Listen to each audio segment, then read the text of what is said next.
कोकणामध्ये नारळी पौर्णिमेला नारळी भात झाला नाही असं तर होऊच शकत नाही. आणि हा नारळी भात बघा ना किती मऊ लुसलुशीत आणि रसरशीत झाला आहे. असा मोकळा सुटसुटीत नारळी भात कसा बनवायचा ते आजच्या व्हिडिओमध्ये आपण पाहणार आहोत. ते पण फक्त कुकरच्या एका शिटीमध्ये. तर चला वेळ न घालवता रेसिपीला सुरुवात करूया.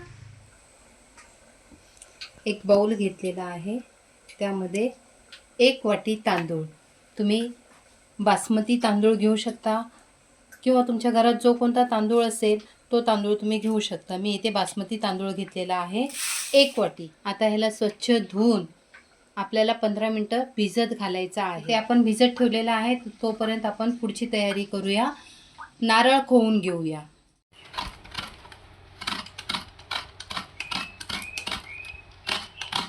असे तांदूळ आपले मस्त भिजून झालेले आहेत. आता ह्यांना आपण निथळत ठेवूया.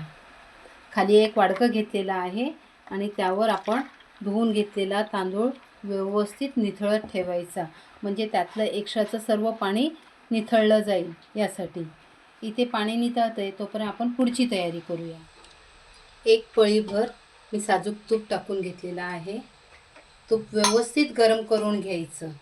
त्यावर दालचिनी, वेलची, छोटी वेलची आणि 2-3 लवंगा घेतलेल्या आहेत. त्यांना व्यवस्थित आपल्याला तुपावर भाजून घ्यायचं आहे.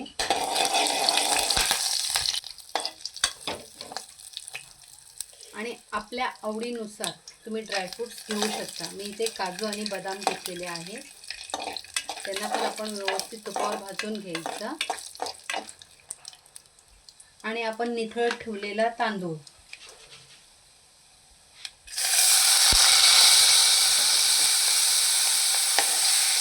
तुपावर असा व्यवस्थित तांदूळ भाजला ना की आपल्या भाताला सुगंध खूप छान येतो. म्हणून तुपावर असा तांदूळ भाजून घ्यायचा.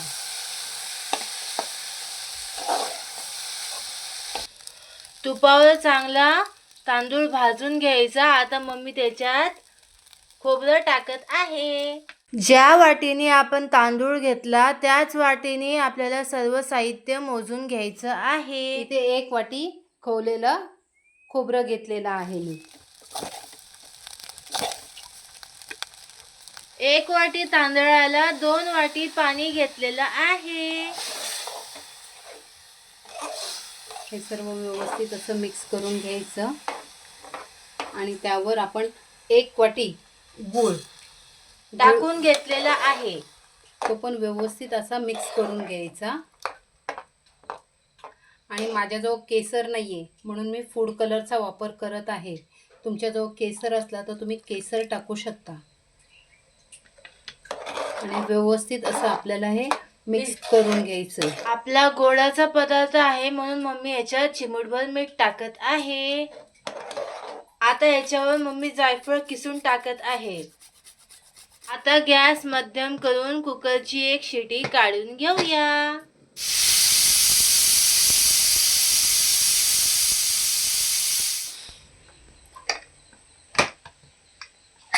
अगं मम्मी काय भारी झालाय ग नारळी भात. बघूनच तोंडाला पाणी सुटलंय. मस्त रसरशीत आपला नारळी भात तयार झालेला आहे. अगदी मोकळा सुटसुटीत. आता मी तुम्हाला याची प्लेटिंग करून दाखवते. मी इथे केळीचे पान घेतलेलं आहे आणि असं वाटीत भरून घेतलेली आहे. हे बघा.